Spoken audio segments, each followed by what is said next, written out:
Hello dear learners, ऊपर आका है, नीचे आपका काका है। आज मैं आप सबके सामने एक बहुत ही इम्पॉर्टेंट टॉपिक पे डिस्कशन करने के लिए वीडियो बना रहा हूँ। एक्चुअल में मुझे बहुत सारे स्टूडेंट अप्रोच कर रहे हैं इस बात को जानने के लिए, पूछने के लिए कि सर नीट 2027 कैसा होगा और क्या ऐसे पॉइंट्स होंगे, क्या ऐसी स्ट्रैटेजी होगी, क्या ऐसे वे आउट होंगे जिससे नीट 2027 में हम एक्सेप्शनल परफॉर्म करें, है ना।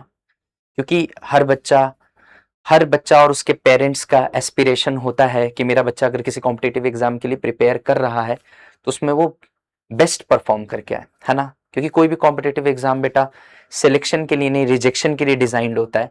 इसलिए ये हमारी जिम्मेदारी है एज ए टीचर, ये हमारी रिस्पॉन्सिबिलिटी है कि हम आपकी उस लेवल की ट्रेनिंग करें, उस लेवल का एजुकेट करें कि आपको प्रॉब्लम को देख के उसे कैसे सॉल्व करना है वो आ जाए।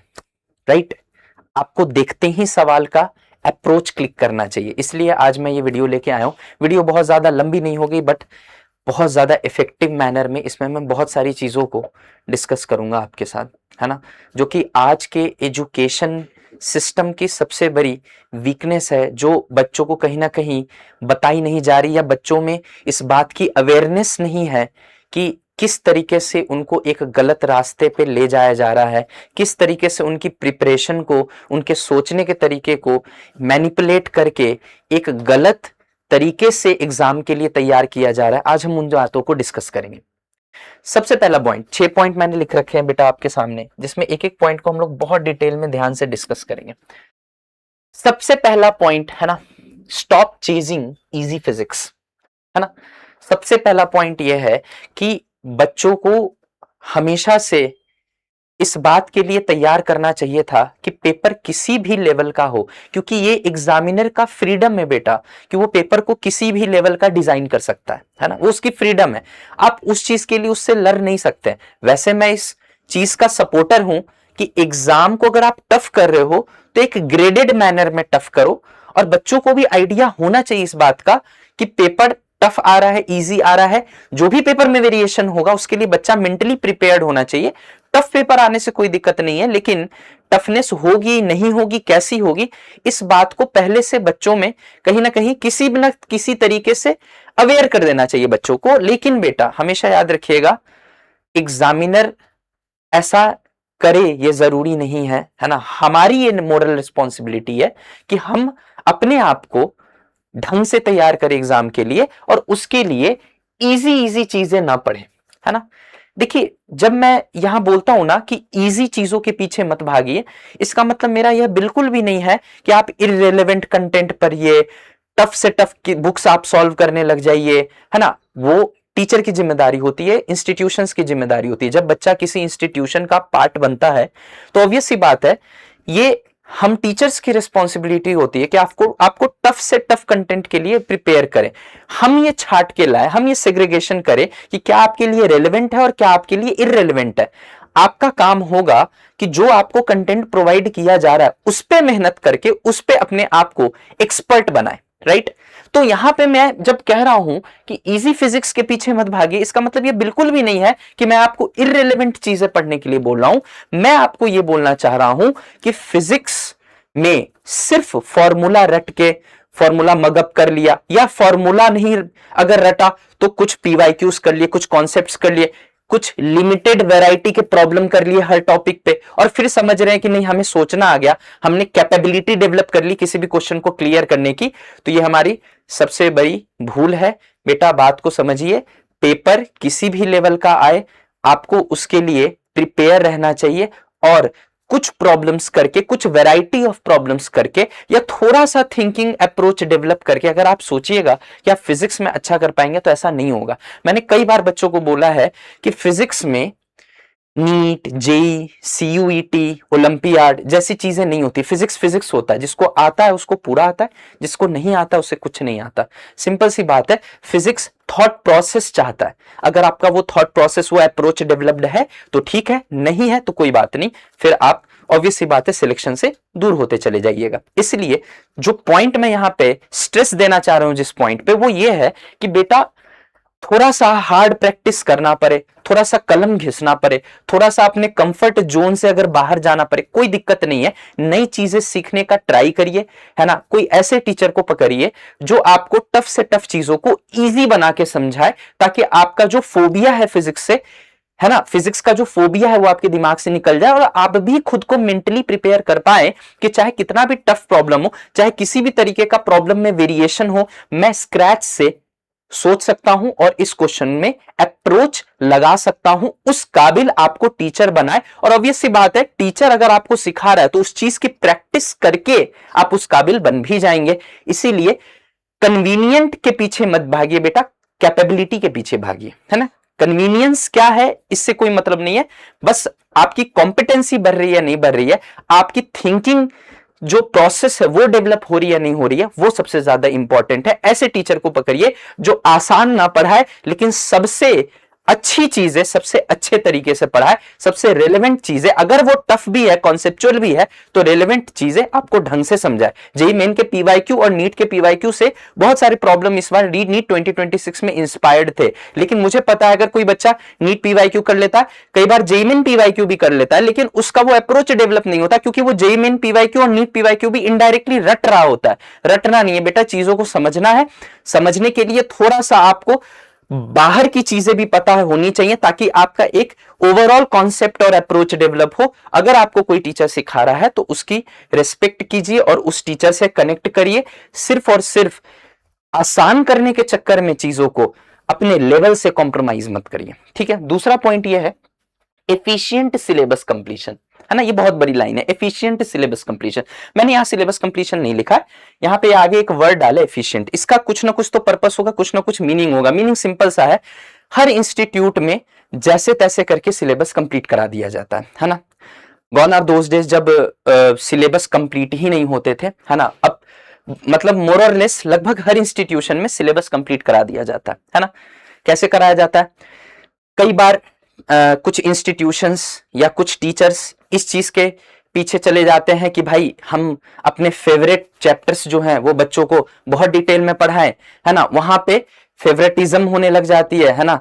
थोड़ा सा फेवर करने लग जाते हैं टीचर्स उन चैप्टर को जो उनको अच्छा लगता हो या जो उनको पसंद आता हो। उस चक्कर में कई बार वो टॉपिक से बहुत बाहर भी चले जाते हैं। थोड़ा बहुत बाहर चलेगा, लेकिन बहुत बाहर चले जाते हैं, और वो भी ठीक है, वहां तक भी ठीक है। लेकिन अगर आप वो चैप्टर जो एक्चुअल अटेंशन डिजर्व करते हैं, उन चैप्टर पे अगर आप ध्यान नहीं दे रहे हैं, या बच्चा ध्यान नहीं दे रहा है, या कहीं ना कहीं क्लास में कम डिस्कशन होने के वजह से बच्चा भी उस चैप्टर को प्रायोरिटी में लेके नहीं चल रहा है, भले ही उसको चैप्टर इजी लगे या टफ लगे, क्योंकि टीचर ने उसके बारे में ज्यादा डिस्कशन नहीं किया है, तो बच्चा एक अप्रोच माइंड में सबकॉन्शियसली डेवलप कर लेता है ना। एक भ्रांति मन में डेवलप कर लेता है कि ये चैप्टर जरूर कम इंपॉर्टेंस का रहा होगा, इसलिए इस पे ज्यादा ध्यान देने की जरूरत नहीं है। इस चक्कर में बेटा कई बार ये होता है कि कुछ चैप्टर्स जो कम इंपॉर्टेंट होते हैं उनमें ही बहुत ज्यादा टाइम दे दिया जाता है, ऑल्दो उनका वेटेज एग्जाम में कम है। लेकिन जिन चैप्टर का वेटेज ज्यादा है, बहुत ज्यादा है, उनमें कम ध्यान देने की वजह से बच्चे उसमें मेहनत नहीं करते। वो चैप्टर्स जो अटेंशन डिजर्व करते थे, वो अटेंशन उन चैप्टर्स को नहीं मिल पाता, जिसके वजह से आपका पूरा पेपर खराब हो जाता है। आप एक चीज समझिएगा बेटा, पेपर में 180 मार्क्स, है ना, आपको किसी एक पर्टिकुलर चैप्टर के नहीं मिल रहे हैं, आपको पूरा पेपर करने का मिल रहा है। पूरा फिजिक्स का पेपर का 180 मार्क्स मिल रहा है। सपोज करिए आपको न्यूटन्स लॉज ऑफ मोशन बहुत अच्छा लगता हो, लेकिन उसका जानबूझ के एक टफ सवाल फ्रेम कर दिया गया जो आप 15 मिनट में कर पाए। उससे अच्छा यह है कि आप current electricity, electrostat, AC, EMI, fluid mechanics, waves, SHM, इन सारे चैप्टर्स के सवाल को करें जो शायद थोड़े से आपको टफ या अच्छे नहीं लगते हो, पढ़ने में आपको मजा नहीं आया हो आज तक, और जिस वजह से वहां से एक अच्छा सवाल फ्रेम हो गया जो आसानी से किया भी जा सकता था। बेटा कोई भी एक सवाल करने के नंबर 4 ही मिलते, गलत करने के -1 मिलते, कोई फर्क नहीं पड़ता। आपने एनएलएम का एडवांस वाला प्रॉब्लम कर दिया नीट के पेपर में, लेकिन जिस चैप्टर के ज्यादा से ज्यादा प्रॉब्लम करने थे वो आपने नहीं किए, ओवरऑल मार्क्स कम रह गया और उस वजह से आपका सिलेक्शन नहीं हुआ। ये हर साल मैं देखता हूं, हर साल ऐसा मेरे पास केस आता है जिसमें एक पर्टिकुलर बच्चा जैसे ही ड्रॉपर में आया, मैंने पूछा कि भाई आपका क्या है, कैसा स्कोर रहा, जरूर मैं पूछता हूं, तो बच्चा बोलता है सर मेरे ये टॉपिक तो बहुत ही अच्छे है, लेकिन उस इंस्टीट्यूट में 11th तेज पढ़ा दिया गया, 12th धीरे पढ़ाया गया, या 12th बहुत तेज पढ़ा दिया गया, 11th धीरे पढ़ाया गया, ऐसे ऐसे करके उनके पास 100 तरह की बातें होती हैं। कई बार वो एक्सक्यूजेस भी होते हैं, लेकिन कई बार उनका पॉइंट वैलिड भी होता है, जिस वजह से टीचर्स के फेवरेटिज्म शो करने के वजह से बच्चों के टॉपिक्स कमजोर रह जाते हैं और जिसके वजह से ओवरऑल परफॉर्मेंस इंपैक्ट हो जाता है ना। तो याद रखिएगा बेटा, सिर्फ सिलेबस कंप्लीशन ऐसे इंस्टीट्यूशन या ऐसे सिस्टम से जाके नहीं जुड़िएगा जहां सिर्फ सिलेबस कंप्लीट कराया जाता हो, जहां सिर्फ ठप्पा लगाया जाता हो कि हाँ भाई सिलेबस कंप्लीट हो गया। ऐसे इंस्टीट्यूशन या ऐसे सिस्टम से जाके जुड़िएगा जहां पे एफिशिएंटली, इक्वल फोकस के साथ, इक्वल एक्सपर्टीज के साथ सारे टॉपिक्स को कंप्लीट किया जाए, है ना। जो टीचर क्लास में घुसे ये इंश्योर करिएगा उसके सारे ही टॉपिक्स इक्वल लेवल पे हो। ऐसा नहीं है कि कुछ टॉपिक अच्छे हैं तो बहुत अच्छे हैं और नहीं है तो बिल्कुल कुछ भी नहीं आता, है ना। ऐसा नहीं होना चाहिए और आपको भी उसी हिसाब से मेहनत करना पड़ेगा। आप ये मान के नहीं चलिएगा कि मेरा ये चैप्टर फेवरेट है तो मैं इस पे ज्यादा ध्यान दूंगा, ये चैप्टर कम फेवरेट है तो इस पे कम ध्यान दूंगा। नहीं, प्रिपरेशन सबके लिए करना है बेटा, सबके लिए करना है। ध्यान से समझिएगा इस बात को। Preparation for worst case scenario, अब ध्यान से समझना, ये पॉइंट बहुत इंपॉर्टेंट है। मैं मानता हूं नीट एग्जाम हुआ, कैंसिल हो गया, रीनीट हुआ, नो डाउट मेंटली बहुत बच्चों को टॉर्चर झेलना पड़ा, है ना। मैं उस चीज को जस्टिफाई नहीं कर रहा हूं बेटा, but life is not ideal. जीवन में सब कुछ परफेक्ट नहीं होता है, हमेशा याद रखिएगा, है ना। यहां सबके अपने अपने मर्ज हैं, किसी को मुकम्मल जहां नहीं मिलती, सबके पास अपने अपने प्रॉब्लम्स हैं, है ना। आप कभी भी अपने आप को बेस्ट केस सिनेरियो के लिए मत प्रिपेयर करना लाइफ में, चाहे किसी भी फेज में हो आप, हमेशा आपको वर्स्ट केस सिनेरियो के लिए प्रिपेयर्ड रहना है। इसी को बेटा डेटरेंस कहते हैं।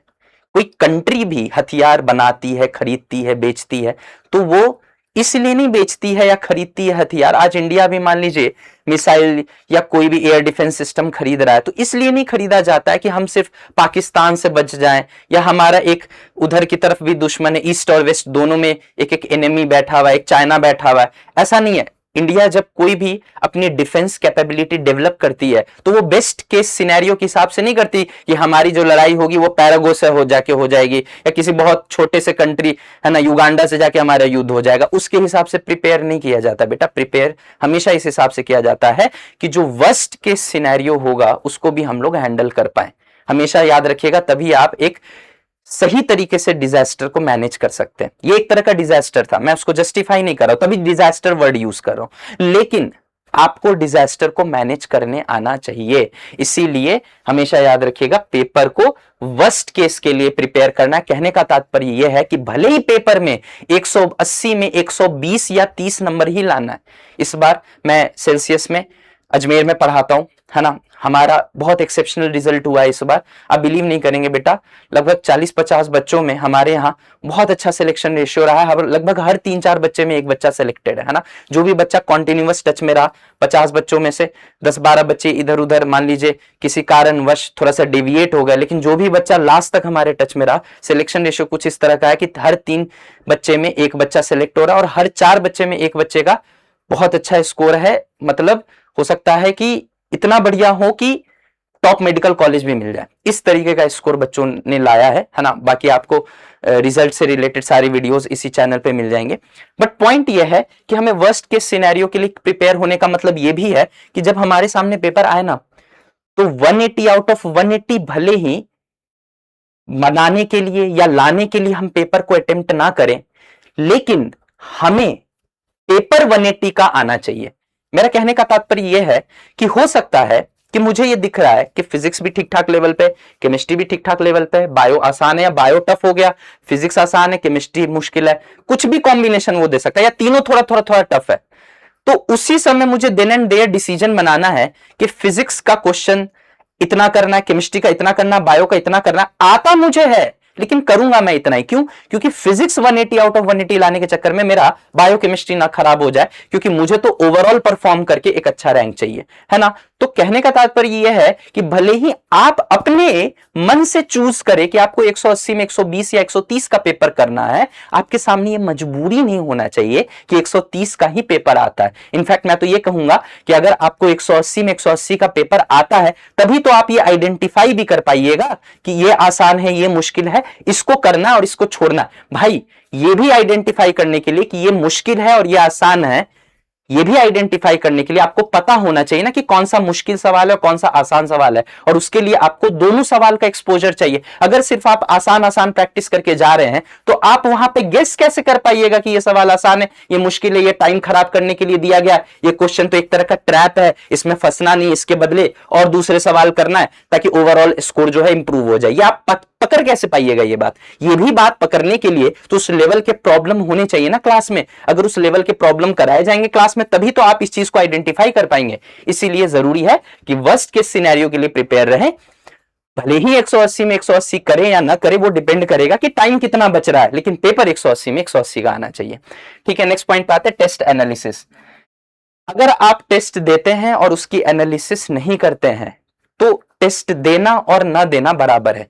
टेस्ट एनालिसिस का मतलब होता है टेस्ट देने के बाद बिल्कुल शांत दिमाग से बैठना, एक एक प्रॉब्लम को एनालाइज करना। जो हो गया बहुत अच्छी बात है, जो नहीं हुआ वो क्यों नहीं हुआ, उसमें मिस्टेक हुआ या हमने छोड़ दिया, नहीं अगर मिस्टेक अगर हो गया तो क्यों मिस्टेक हो गया, कैलकुलेशन का मिस्टेक था या कॉन्सेप्चुअल एरर था। अगर हो गया तो बहुत अच्छी बात है, नहीं हुआ तो क्यों नहीं हुआ, क्या क्लिक नहीं किया, अप्रोच क्लिक नहीं किया, कॉन्सेप्ट क्लिक नहीं किया, क्यों नहीं क्लिक किया, कौन सा पार्ट वीक है, कौन सा पार्ट स्ट्रांग है। जब तक आप इस चीज का एनालिसिस नहीं करिएगा, आप 100 टेस्ट दे दें और एनालिसिस एक भी टेस्ट का ना करे, उससे अच्छा आप 10 टेस्ट दे और उस 10 टेस्ट का अच्छे से एनालिसिस कर ले, तो वो आपके लिए ज्यादा प्रॉफिटेबल होगा बेटा, है ना। तो आप बिलीव नहीं करेंगे, सेल्सियस में हमने इस साल 100 टेस्ट लिए थे, 100 से भी ज्यादा टेस्ट लिए वैसे तो, रोज टेस्ट और रोज डिस्कशन हो रहा था, है ना। एक ऐसा सिस्टम बनाया गया है जिस सिस्टम से मार्क्स कम लाना पॉसिबल ही नहीं है बेटा, है ना। आप अच्छे से एग्जाम क्लियर ना करिए, पॉसिबल ही नहीं, आप चाह के भी नहीं कर पाएंगे। हाँ, एक केस में जरूर आप खराब स्कोर कर सकते हैं, जब आप अपने आप को इन्वॉल्व ना करें सिस्टम में। अगर आप अपने आप को सिस्टम से दूर ले गए, डिटैच हो गए, डिस्ट्रैक्ट हो गए, तो ऑब्वियस सी बात है कि फिर आपका हेल्प नहीं किया जा सकता।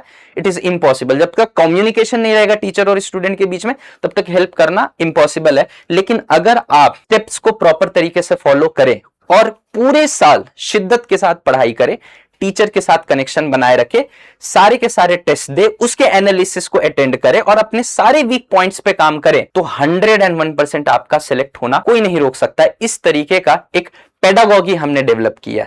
आप आए, पढ़े, 1 महीना पढ़ के देखे, एक्सपीरियंस करे, आपको खुद इसमें बेनिफिट महसूस होगा। आते हैं नेक्स्ट चीज पे, डेवलप अप्रोच एंड थिंकिंग।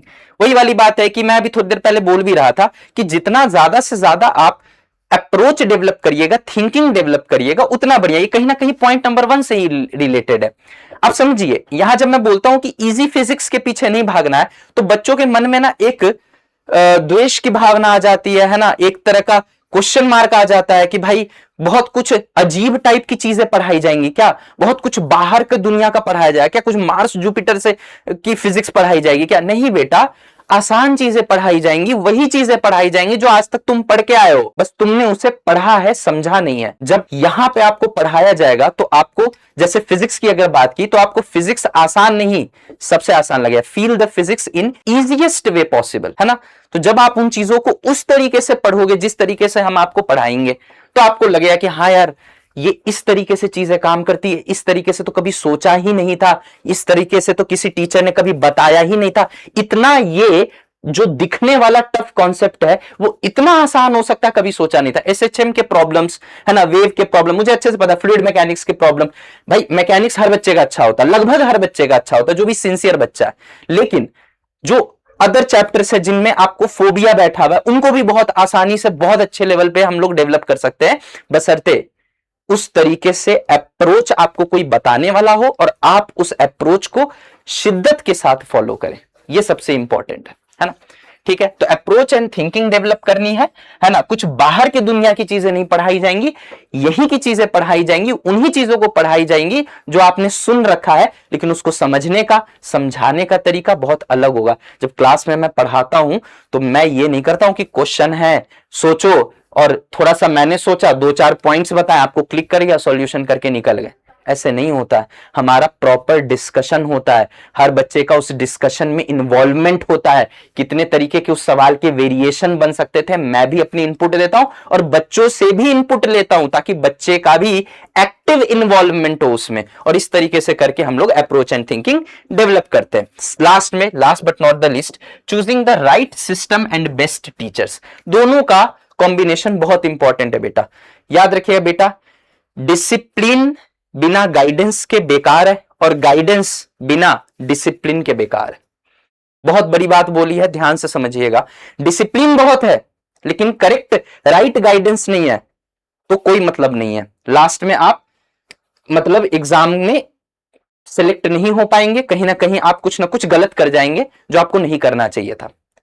तो डिसिप्लिन के बिना गाइडेंस बेकार हो जाती है और गाइडेंस के बिना डिसिप्लिन भी बेकार है ना। जब आपको राइट गाइडेंस नहीं है तो वैसे डिसिप्लिन का क्या करोगे।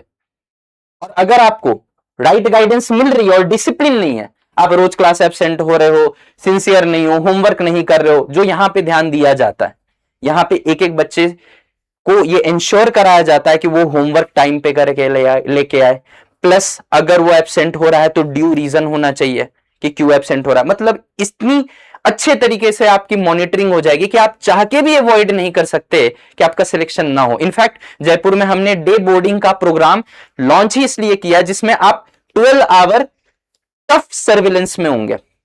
मतलब पूरी तरीके से आपके ऊपर टीचर और सर्विलेंस होगा कि आप क्या कर रहे हैं, कैसे कर रहे हैं। आप चाह के भी पढ़ाई को अवॉइड नहीं कर पाओगे। डे बोर्डिंग लाने का हमारा कॉन्सेप्ट ही यही है, क्योंकि कहीं ना कहीं हमें यह चीज रियलाइज हो गया है कि जब तक बच्चे को पकड़ के और जबरदस्ती नहीं पढ़ाया जाए, एटलीस्ट अगर वो सिलेक्शन के लिए इंटरेस्टेड है, जबरदस्ती का मतलब यह है कि जब तक उसके डिसिप्लिन का हैबिट डेवलप नहीं करवाया जाए। बच्चा भी चाहता है डीप विद इन, मेरे पास बहुत सारे बच्चे आते हैं जो कहते हैं सर हम पढ़ना तो चाहते हैं लेकिन पढ़ नहीं पाते।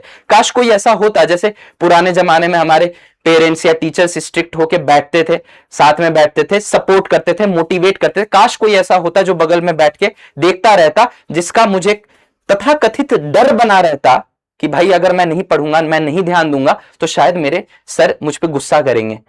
काश इस तरीके का एक अनुशासन का माहौल होता। वो अनुशासन जयपुर में डे बोर्डिंग में आपको प्रोवाइड किया जा रहा है। इसलिए बेटा ध्यान से समझिएगा, गाइडेंस और डिसिप्लिन का जो परफेक्ट कॉम्बिनेशन होता है वैसे सिस्टम को चूज करिएगा। इसीलिए ध्यान से समझिएगा। वैसे हमारा ऑनलाइन एक बैच आ रहा है, विश्वास बैच, इसमें दोनों है बेटा, बेस्ट टीचर्स हैं, बेस्ट गाइडेंस है और सबसे इंपॉर्टेंट बेस्ट सिस्टम है ना। सिस्टम से ही सिलेक्शन होता है। अकेला कोई भी टीचर जादूगर नहीं होता है बेटा जो आपका सिलेक्शन करा दे।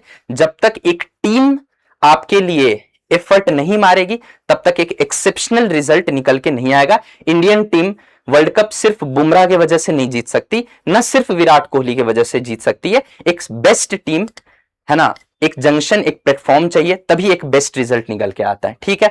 वैसे जिन बच्चों को मेरे से फिजिक्स पढ़ना है, कंप्लीट फिजिक्स मेरे से पढ़ना है, क्योंकि कुछ बच्चों के डिमांड आ रहे थे चैनल पे, मैंने देखा कमेंट्स कि सर हमें कंप्लीट फिजिक्स आपसे पढ़ना है ना, तो जिन बच्चों को कंप्लीट फिजिक्स मेरे से पढ़ना है उनके लिए मेरा कोर्स आ रहा है फिजिक्स बिना पेन के by KT sir for NEET and beyond. यहां ध्यान दीजिए बेटा, for NEET and beyond. NEET and beyond मैं इसलिए कह रहा हूं क्योंकि जो इन लेक्चर्स को फॉलो कर लेगा उसके कॉन्सेप्ट्स इस लेवल के होंगे। हाँ, कुछ क्वेश्चन जरूर जेईई एडवांस लेवल के मैं कराऊंगा, लेकिन कॉन्सेप्ट इस लेवल के डेवलप हो जाएंगे कि आपको फिजिक्स के किसी भी सवाल से डर नहीं लगेगा। और मैं एक बात और आपको दावे के साथ कह दूं, चाहे सवाल किसी भी लेवल का हो, आप सबसे पहले उस पर अप्रोच लगा पाएंगे और हो सकता है अगर आपने ढंग से प्रैक्टिस की तो आप सबसे पहले सॉल्व भी कर पाएंगे। जितने देर में कोई बच्चा ये सोच रहा होगा कि सवाल में क्या करना है, उतने देर में आपका आंसर आ जाएगा। जो बच्चे ऑफलाइन में अच्छे से फॉलो किया है मुझे, उनसे आप जाके ये चीज डेफिनेटली क्रॉस चेक कर सकते हैं। तो ध्यान से समझिएगा, फिजिक्स बिना पेन के बाई केटी सर एक कोर्स आ रहा है फॉर नीट एंड बियॉन्ड, है ना। वैसे तो इसका प्राइस 2000 रुपीज है बेटा, लेकिन अभी कुछ दिन के लिए हम लोग 999 में इसको कर रहे हैं, है ना। तो जिन बच्चों को कंप्लीट फिजिक्स मेरे से पढ़ना हो वो डेफिनेटली इस कोर्स को प्रीफर कर सकते हैं। That's all for today, thank you so much.